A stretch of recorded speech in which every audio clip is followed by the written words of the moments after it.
Hey there, welcome to another one of my cheesy YouTube videos. I have a 1981 Volkswagen Rabbit pickup truck that I am currently working on installing a diesel engine out of a 2003 Volkswagen Jetta. The diesel engine is a ALH TDI, and along with it I'm installing the 2003's 5-speed transmission, which is a model 02J or 02J. Now there's a problem with drive shafts when it comes to making this swap.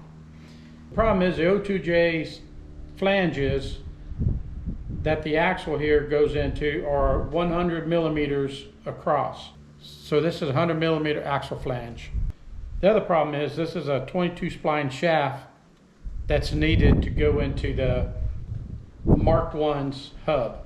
The 2003 Jetta, which is a Mark IV, its hub is a 36 spline. So you need an axle that has the proper splines on one end and the proper flange on the other end.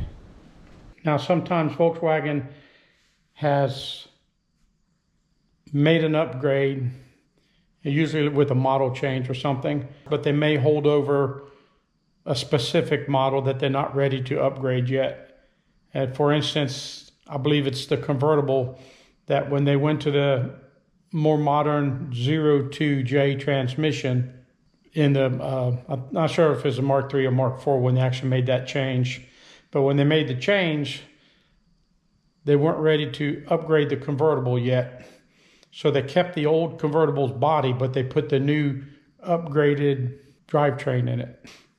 And that's exactly what they did. They held over the cabriolet when they upgraded the Jetta and the Golf.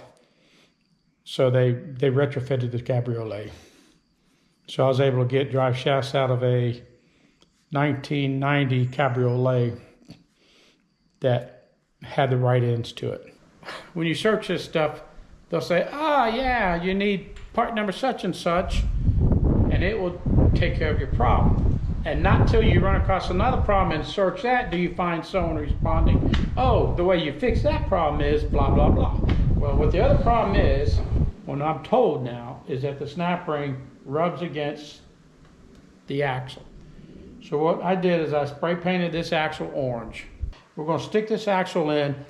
What happens is you tighten down the spindle nut that goes on right here, and it squeezes everything together. We're probably going to go ahead and force it to spin, and hopefully the paint will transfer off of here onto my snap ring or wherever it's rubbing, so we can get an idea how we want to fix it. Right in here is where the snap ring sits. I'm going to go ahead and stab the drive shaft. I'm going to put the nut on until it starts to drag.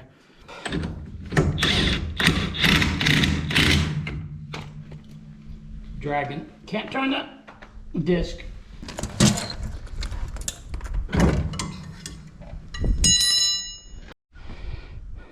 Look at this. It peeled the paint right off all the way around. That's got me bothered that it's not going to be the snap ring. It's going to be the hub itself or something. Let me look underneath and see what we see about the snap ring. It's not the snap ring. It's the axle hitting the hub assembly. So something's going to be ground down. The dilemma then is, do you grind the axle or do you grind the knuckle? What do you do about the snap ring? Do you grind on the snap ring? And I guess it's some grind the axle, some grind the spindle, and I think a third option is get what I'm hearing on the internet, and I can't verify any of it to be true, but they say from 85 on the Mark I convertibles, you can buy the steering knuckle and it will accommodate this different axle. For me, I'm probably going to go underneath to the knuckle and grind out the knuckle and then grind part of the snap ring, and hopefully it'll accommodate the axles. But it's these little problems like that's not always spelt out. You got to find it piece by piece. After giving it much thought, I'm going to go ahead and attempt to grind out the spindle. That way if I ever break down, I need to go buy an axle, I can buy an axle that doesn't need to be modified in order to work. It's kind of tight in there, so hopefully I can get in deep enough to grind it out. This is what I'm going to be grinding with.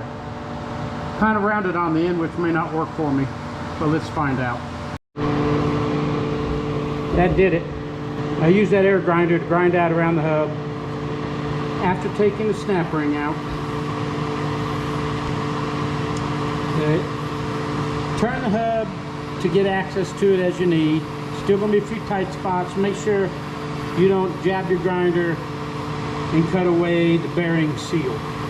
But it didn't take much at all, and they still say that snap ring can be a problem. As of right now, it's not. Well, let's just call that a wrap. I hope this helps people who are trying to make the TDI swap into a Mark I Volkswagen. Please remember to hit the like button, subscribe to my channel, and remember, if you love life and learning new things, go aimless.com.